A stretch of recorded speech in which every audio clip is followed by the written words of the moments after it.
Bismillahirrahmanirrahim. Assalamualaikum warahmatullahi wabarakatuh. Selamat pagi teman-teman. Kita jumpa lagi ya di podcast pagi titik balik perubahan. Pagi ini kita akan kembali ditemani oleh Bang Aswar dan kita akan membersamai Mbak Siti. Oke, sebelum kita awali podcast kita pagi ini, kita awali dengan doa bersama dulu ya, supaya apa yang kita dapat pagi ini bisa lebih bermanfaat. Berdoa silahkan.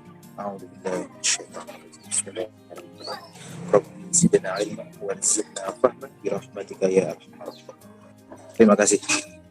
Mbak Siti. Halo, Assalamualaikum. Waalaikumsalam warahmatullahi wabarakatuh. Bang Jago. Oke. Tapi giling-giling. Ya, siap. Itu acaranya kapan toh Kang Gil? Apa di belakangmu itu? Tanggal 2, Sabtu besok insyaallah. Hari Sabtu. Oh Sabtu, soalnya hari Kamis aku ada. Aku kira besok. Oh Sabtu ternyata. Itu udah puasa belum Sabtu itu? Ada 2 sekte. Ada yang sudah, ada yang baru minggunya. Itulah. Baru pecahan ya. Ada 2 kubu insyaallah ini. Sabtu sama minggunya. Iya. Nah, ini mungkin apa ya, sesi akhir ya sebelum puasa untuk titik balik perubahan. Nanti di bulan puasa kayaknya apa kita perlu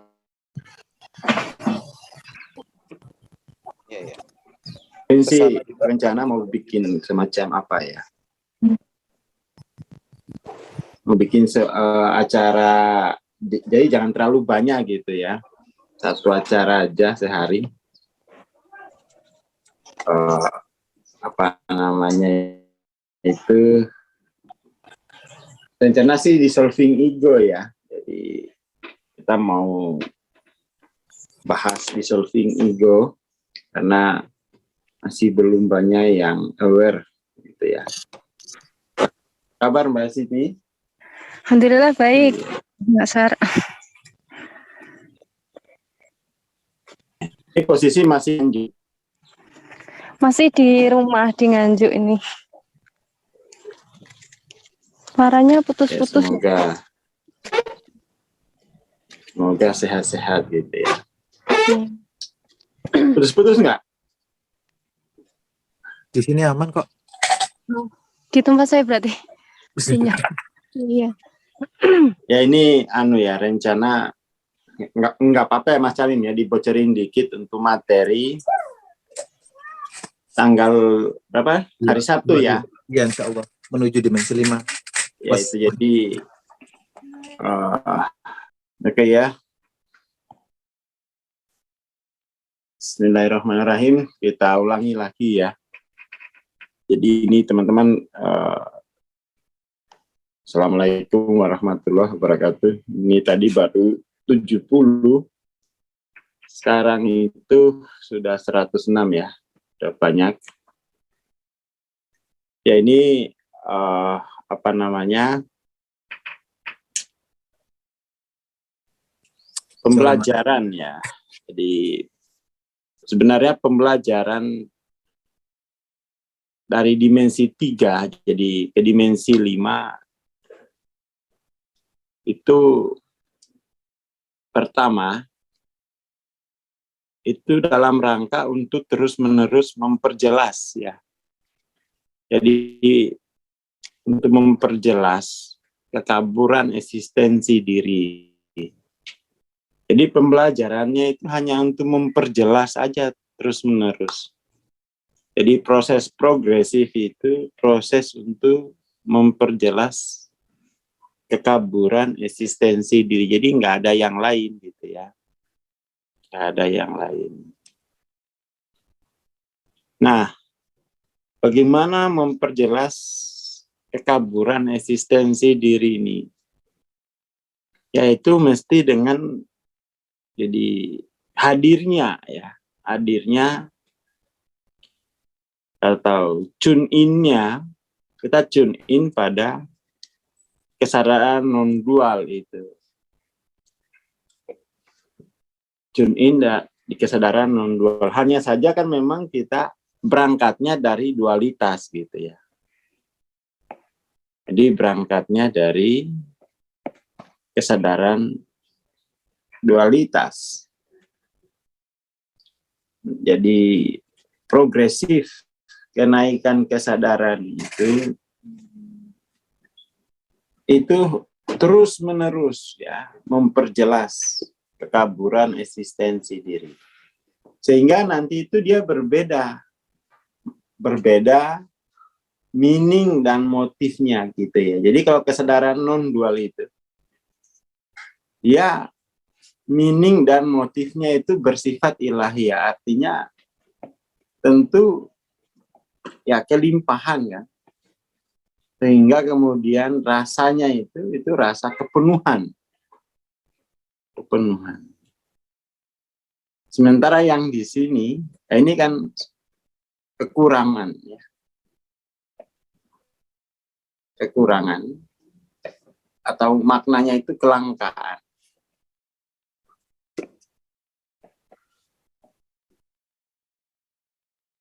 Di sini lalu pemenuhan. Jadi bahasanya, gerak mekanikanya itu ya hanya untuk merepresentasikan kelangkaan, rasa pemenuhan terus-menerus. Nah, dimensi 5 itu kan kepenuhan ini gitu ya, karena motifnya, maknanya itu kelimpahan. Jadi hidup itu adalah kelimpahan.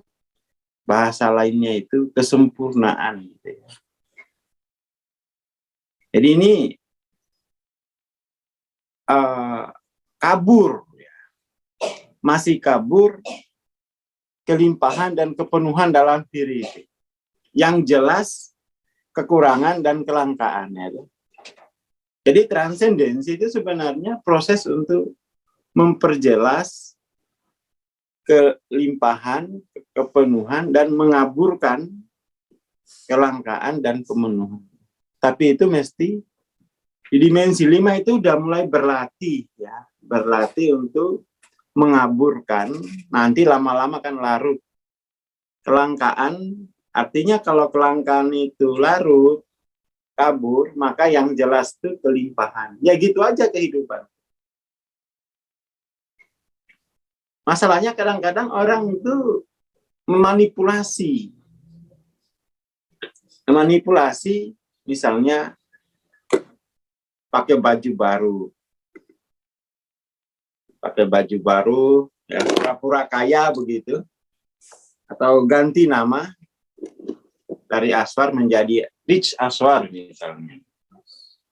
Ya itu tidak sampai pada makna motif gitu ya. Itu kan gramatika aja. Gramatika. Tetap saja itu motifnya ya kelangkaan.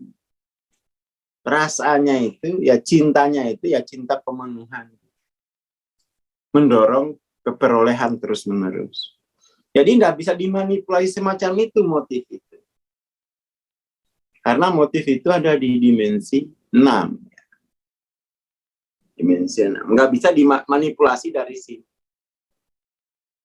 Nggak bisa. Karena itu kan dimensinya lebih bawah. Ini dimensi 4. Ini dimensi 3-nya. Kita ngulang-ngulangin kata-kata, tetapi itu kan nggak tembus sampai di dimensi 6 gitu ya. Nggak tembus. Itu saya kira. Maka kemudian memang itu yang harus dilakukan adalah yang memperjelas yang hak, lalu yang semu itu jadi larut. Kabur nanti larut. Nggak langsung larut, kabur dulu gitu. Nah itu kan mesti harus dipantau gitu ya. Cirinya kalau ini ya penjelasan sepintas saja ya. Jadi kalau yang kelangkaan itu dia terus-menerus mendorong kepada rutinitas untuk mendapatkan materi gitu. mendapatkan. Jadi ada rutinitas hariannya, itu ciri kelangkaan. Kalau kelimpahan kan nggak mungkin rutinitas, ngapain rutin? Ya kan? Kalau melimpah kan nggak ada rutinitas, bebas. Dalam pengertian bebas tuh, ya dia nggak ada rutinitas gitu. Ciri kelangkaan itu sudah ada rutinitas. Dan itu menjadi tantangan tersendiri ini. Jadi justru kelangkaan itu kita perkuat terus-menerus gitu ya. Kita perkuat. Tapi kita memahaminya itu dalam rangka untuk kelimpahan. Ini terbalik ya, terbalik. Kurang lebih materi untuk tanggal 2 itu ya seperti ini ya, tahapan-tahapannya bagaimana memperjelas kelimpahan, lalu mengaburkan kelangkaan sampai larut dalam kelimpahan ya.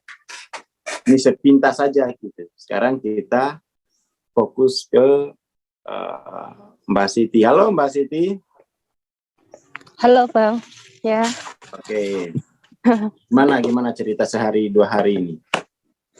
Ya, 2 hari ini tetap yang itu ya, masih mempraktekkan yang non-linear itu sambil mengkonfirmasi kayak gitu. Tapi ada ini sih yang 2 hari lalu itu yang itu rasa itu aku kan sering mendapatkan apa ya namanya itu dari ketika mengamati anak saya. Nah itu kan aslinya juga sebenarnya itu di diri saya, cuma kan ya saya nggak menyadari itu. Rasa frustasi ketika menghadapi orang lain itu kan sebenarnya kita misal punya pikiran kita sendiri, perasaan kita sendiri, tapi dihadapkan dengan orang lain yang kadang itu kita tahu, aku yang benar, mereka yang salah, tapi kayak mereka lebih kuat, lebih banyak, kayak gitu kan rasanya frustasi kayak gitu loh, marah atau apa ya, lebih ke apati atau marah, gitu loh. Oke. Jadi itu frustasi Itu. terhadap sosial gitu. Iya, sosial.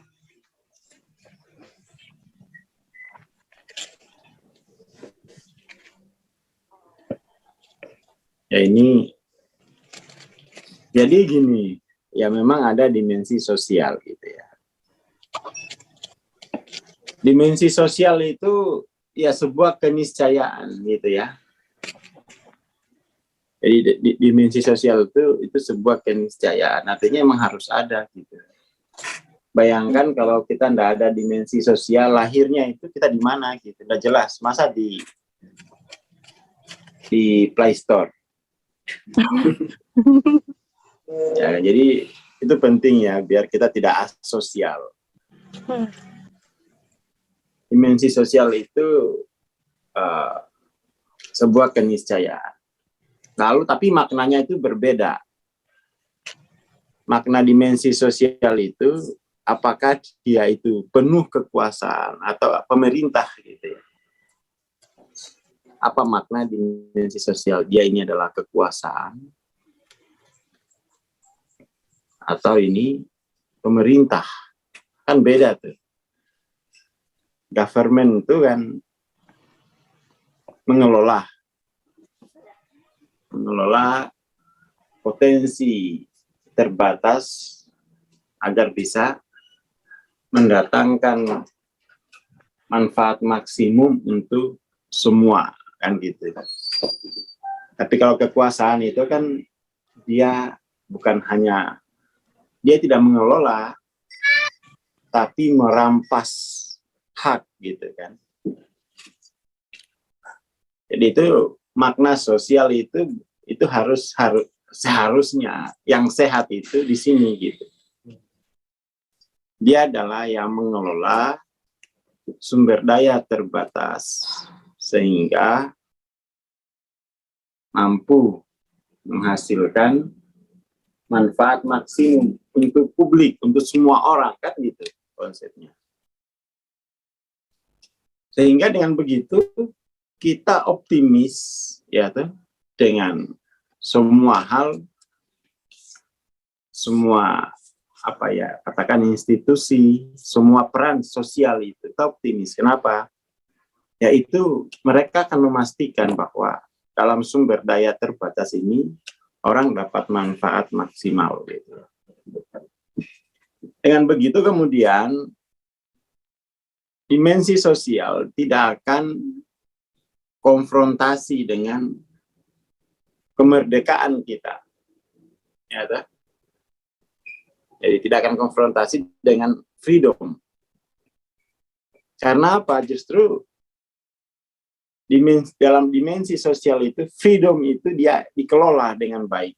Karena memang ya posisinya atau statusnya ini kan di sosial itu terbatas. Gitu ya. Jadi tidak semua kreativitas itu bisa diterima di sosial. Termasuk misalnya ngentut di tempat umum itu kan freedom. Ya tapi itu kan tidak semua orang kan itu kan ya. Jangan sampai ada yang trauma gitu kan malah menimbulkan kekacauan. Jadi harus diatur. Jadi government gitu ya. Tapi kalau kamu langsung dipukul, langsung dibentur-bentur karena itu kan kekuasaan hakmu dilanggar gitu ya. Tapi kalau government itu enggak. Dia justru mengatur kemerdekaan tiap-tiap orang itu di dalam satu ruang ya, yang disebut sosial gitu. Jadi biar tidak merasa dijajah oleh orang dewasa sosial gitu ya. Dia tidak merasa dijajah. Karena memang ketika kita tidak diizinkan biasanya kita kan merasa wah kemerdekaanku diambil, dirampas. Karena kita juga tidak paham, bukannya dirampas, tetapi itu dikelola dengan baik. Ya kan, dikelola. Karena memang tidak semua kebebasan kemerdekaan itu bisa diekspresikan di ruang sosial. Kenapa? Itu milik bersama, bukan milikmu. Kalau mau ekspresikan secara bebas, kemerdekaanmu itu di imajinasimu, jangan di ruang sosial, karena itu nanti akan tabrakan dengan yang lain. Lalu setelah tabrakan nangis, aku dirampas kemerdekaannya. Bukan begitu. Jadi itu harus dikelola ya, bahwa dimensi sosial itu memang butuh pengelolaan. Nggak bisa kan misalnya Mas Camim gedor-gedor itu geber-geber knalpotnya di ruang sosial demi alasan kemerdekaan. Boleh geber-geber tapi di dalam imajinasi aja. Mau di mana? Di pantai itu ruang sosial. Ya, itu kadang-kadang itu kita kurang hati-hati di situ. Sehingga kita merasa sosial ini nerakahnya dunia, lalu kita menarik diri dari sosial. Seperti itu. Termasuk di media sosial itu juga tidak boleh sembarang, itu kan dimensi sosial hanya menggunakan aplikasi. Jadi tidak boleh nyepam gitu ya, nggak boleh ngomong sembarang di dimensi sosial. Walaupun bilang itu kebebasan, iya tapi itu dimensi sosial. Jangan diversuskan antara freedom dan government pada dimensi sosial itu. Nggak boleh. Itu justru menunjukkan kita malah yang mau menguasai dimensi sosial, wenang-wenang pada dimensi sosial. Dan itu memang ya ini kesadaran baru ini ya mesti dihidupkan terus-menerus. Karena kan selama ini kita tidak pernah mendefinisikan dimensi sosial itu apa sih. Kita kan mengalami katakan traumatik itu kan dimensi sosial terjadinya. Event itu kan terjadi di lingkungan sosial kan. Ditinggalin pacar itu kan di dimensi sosial, bukan di aplikasi. Ya kan diputus berkali-kali kan itu dimensi sosial kan, relasi sosial itu kan. Ya. Jadi ini kemudian kita biar tidak traumatik dengan dimensi sosial. Mari dikelola gitu ya, dikelola. Jangan sampai bentrok antara freedom dan liberty kan tidak boleh.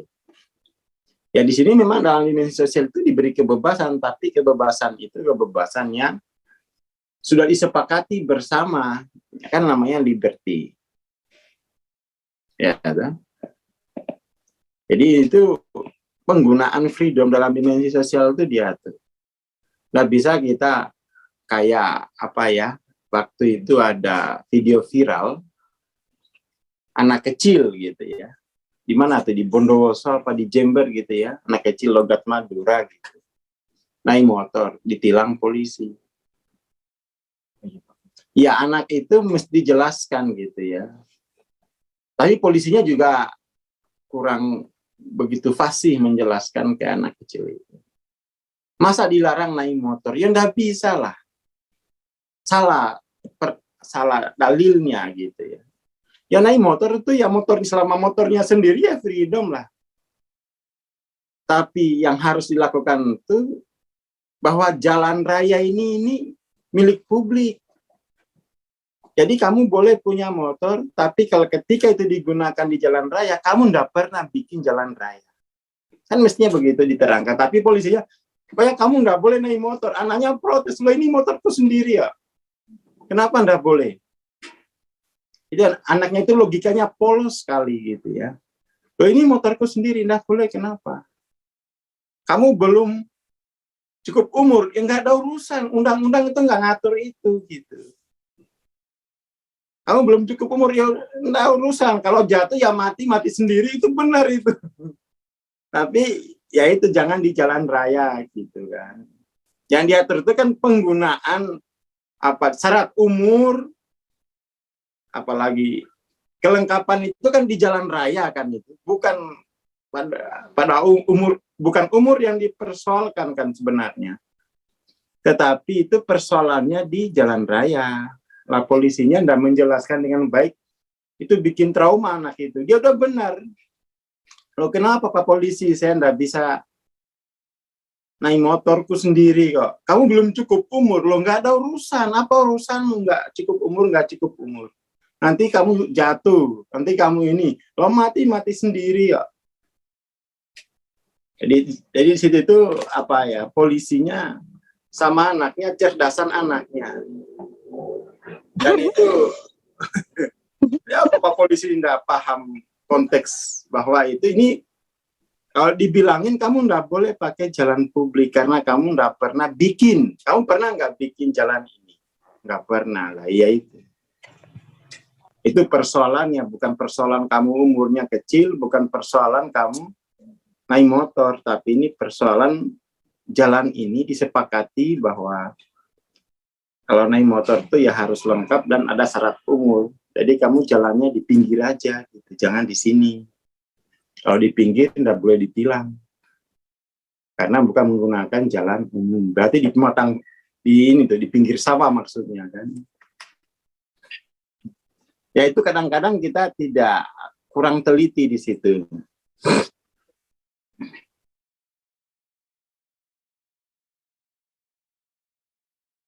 Kalau fitnah itu ya lain lagi ya ceritanya. Oke, jadi ini untuk Mbak Siti. Ya. Yaitu mari melihat dimensi sosial itu secara optimis. Jadi maksudnya gimana? Di dalam dimensi sosial itu kan harus dipertimbangkan posisi orang lain juga ya, toh? Ya. Kalau freedom itu kan hanya posisi kita sendiri gitu kan. Jadi biar optimis melihat dimensi sosial itu justru posisi orang lain itu memperjelas. Memperjelas posisi kita gitu. Jadi bukan posisi orang lain itu mengancam posisi kita. Itu kan gambaran sosial yang mengandung muatan kekuasaan kan, bahwa posisi orang lain itu mengancam posisi kita. Makanya kita takut-takut itu. Ya kan? Iya, apa sama ini kan aku ingat kayak dulu itu ya mungkin karena perasaan frustasi dan lain-lain itu kan akhirnya marah Bang. Lah itu tuh aku melihat diriku itu kayak kasar banget, bahkan bisa kadang bisa kayak psikopat gitu loh. Sampai aku tuh takut tuh kalau gimana ya nanti kalau misalnya aku sampai membunuh orang kayak gitu dulu ya itu. Nah itu terus kan memutuskan untuk aku kayak mengasingkan diri, aku nggak mau dekat-dekat sama pergaulan kayak gitu-gitu kan. Itu sampai ada pernah di fase itu aku bersyukur loh, malah kayak nggak punya lingkungan kayak itu salah. Kayak baru sadar sekarang itu kayak apa namanya, selama ini kan masih menjadikan satu antara dimensi sosial sama freedom, itu harusnya kan itu ya. Iya. Dan dipisah gitu. Dan yang paling pokok adalah kita mesti optimis melihat dimensi sosial itu. Kenapa optimis? Karena itu menjamin, jadi posisi orang lain itu menjamin posisi kita gitu ya. Jadi keberadaan orang lain itu memperjelas posisi kita. Kalau kita sendiri itu bisa kabur loh. Misalnya di jalan raya kan, di jalan raya itu kalau naik motor sendiri itu bisa di tengah-tengah tuh. Tapi kalau ada mobil, kita jadi jelas harus posisi itu harusnya di sini, bukan di tengah-tengah gitu. Itu kan menjadi tidak melanggar, ya, tidak melanggar. Itu yang paling penting. Jadi itu ya, keberadaan orang lain itu membuat kita optimis, tidak membuat kita depresi. Keberadaan debt collector itu memperjelas posisi kita bahwa kita itu kreditur gitu kan. Nah, ya itu menjadi jelas posisinya. Nggak boleh dikaburkan, nggak boleh. Kamu frustasi, kamu stres itu karena eksistensi atau identitasmu itu nggak jelas gitu. Sama misalnya saya dulu selalu cemas kalau lihat polisi. Kenapa? Ya nggak pernah punya KTP, kabur identitasnya kan. Kabur. Akhirnya saya selalu cemas ya. Saya pikir-pikir, ya kok saya kok cemas gitu ya. Nah, saya merenung, ini karena saya secara administrasi identitas saya kabur, bahkan tidak ada gitu kan. Akhirnya kemudian mau nggak mau saya harus masuk menjadi warga Bekasi gitu kan. Jadi saya orang Bekasi ini KTP. Karena kan merantau, KTP mati kan nggak mungkin saya balik ke Muna sana kan. Jadi sudah, dan saya nggak ngasih kabar gitu. Mau nggak akhirnya saya masuk ke dalam KK teman saya. Dan saya jadi warga Bekasi gitu ya. Jadi itu penting ya, penting bahwa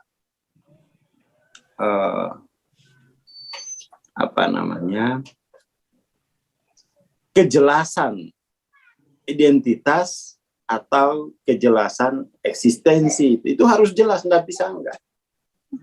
Orang yang masih bingung dengan identitas atau eksistensinya itu dia banyak frustasi. Ya kan? Itu prinsipnya. Prinsipnya sebenarnya tidak ada yang perlu ditambah, tidak ada yang perlu dikurangi. Semua itu sudah ada makomnya, tinggal diperjelas. Tinggal diperjelas. Ternyata yang justru kita menjadi jelas dengan hal yang semu gitu. Itu kan persoalannya kan di situ ya.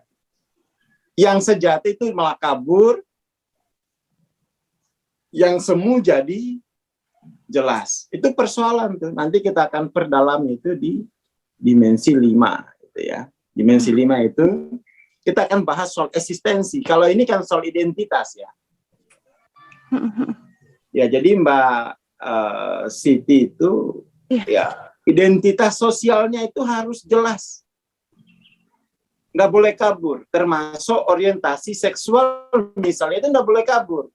Nggak boleh Jono sama Joni itu kabur itu. Itu hanya kabur sebenarnya. Akhirnya nggak jelas, lalu kemudian karena udah kabur, nggak jelas, baru disebut menyimpang, kan gitu. Awalnya itu kabur dulu. Habis kabur, lama-lama tuh ya hilang. Tapi kan karena dia sebenarnya ndak hilang kabur, larut dalam ketidakjelasan. Akhirnya ya menyimpan gitu. Jadi yang dilakukan itu ndak perlu dimacam-macamin, cukup perjelas yang sejati. Titik. Nggak usah dimacam-macamin, cukup perjelas yang sejati. Dengan cara melampaui awan-awan yang mengaburkan itu apa sih? Itu aja, manusia itu dia sudah punya makom kok.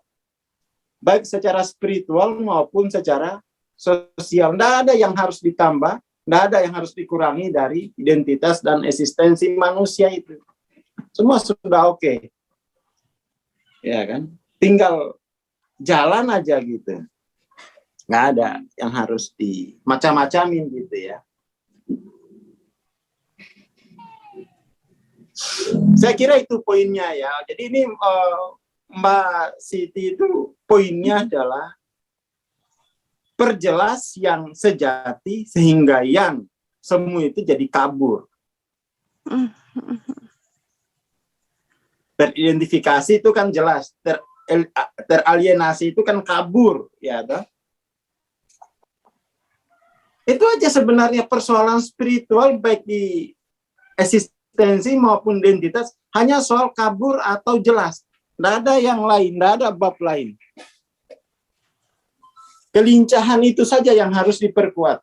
Tidak perlu dihafal-hafalin, itu tidak perlu. Semuanya sudah jelas, hanya saja kadang kabur. Gitu ya. Ya ini persoalannya nih, saya baru persoalan nanti kita akan bahas. Kenapa sih susah sekali nembus dimensi 5? Karena kabur, yang semu itu malah jadi jelas sebagai yang sejati malah kabur. Jadi itu aja gitu. Bagaimana kemudian memperjelas yang sejati sehingga yang semu itu jadi hilang atau kabur. Saya kira itu poinnya ya. Tapi ini kebetulan kan Mbak Siti babnya bukan soal eksistensi tapi identitas gitu ya. Iya. Jadi frustasimu itu terhadap sosial karena kekaburan identitas sosial. Jadi harus terdefinisi dengan baik. Jadi untuk memahami ini kabur apa jelas, kamu harus mengajukan pertanyaan yang tepat gitu. Sehingga kemudian nggak semua hal kamu cari gitu kan. Jadi untuk memperjelas atau untuk memahami ini jelas apa kabur, kamu harus definisikan dengan tepat, dengan satu pertanyaan yang memukul, mematikan gitu ya. What am I atau who am I? Itu pertanyaan yang untuk memperjelas. Nggak usah terlalu banyak ini harus jelas dulu, baru belajar fisika, baru belajar finansial, baru belajar ekonomi, baru cari ayang gitu ya. Jadi harus jelas dulu. Kalau ini belum jelas, sudah cari ayang ya, kehadiran ayang itu tambah mengaburkan kan. Situlah kemudian kita KDRT, kurang duit ribut terus. Jadi sebenarnya sebagai manusia itu kita ndak susah hidup. Ya apa sih? Binatang aja itu ndak sekolah bisa hidup kok. Karena apa? Dia tidak pernah mengalami kekaburan eksistensi itu. Nah, karena kabur ini kan kita kemudian pingin jadi orang lain gitu kan. Karena kabur itu kita pingin jadi orang lain, pingin ini, pingin itu. Jadi akhirnya ya pemenuhan terus-menerus. Kenapa? Karena kabur, tidak pernah jelas. Nah, ini untuk memperjelasnya itu ada tahapan-tahapannya ya. Nantilah kita bahas tanggal 2 itu. Biar waktunya lama ya. Tapi ini paling tidak, pagi ini tuh paling tidak, itu sudah sudah ketemu. Apa sih persoalan dasar manusia? Ya cuma 2. Kabur eksistensinya dan kabur identitasnya. Itu aja. Sehingga nasibnya juga kabur. Nasibnya juga kabur. Itu aja, nanti kita perdalam lagi di di tanggal 2. Saya ucapkan ini selamat menjalankan selamat menjalankan ibadah puasa ya. Untuk ini kan sesi terakhir kita kan. Minggu depan kan udah puasa ya Mas Amin ya. Puasa. Puasa. Jadi ini saya mohon maaf kalau selama 1 tahun ini ada kesalahan ya, biar menjalankan puasanya ndak kabur. Menjalankan puasanya nggak kabur, saya mohon maaf, minta kemaafan lah sebesar-besarnya kepada seluruh teman-teman. Mungkin ada candaan saya yang menyakitkan ya, atau ada candaan saya yang mengaburkan malah kan. Itu saya mohon maaf, itu memang murni ya kelalaian atau kekaburan saya sendiri. Mari kita sambut Ramadan dengan kejelasan. Assalamualaikum warahmatullahi wabarakatuh. Salam tadi tayang. Asemi.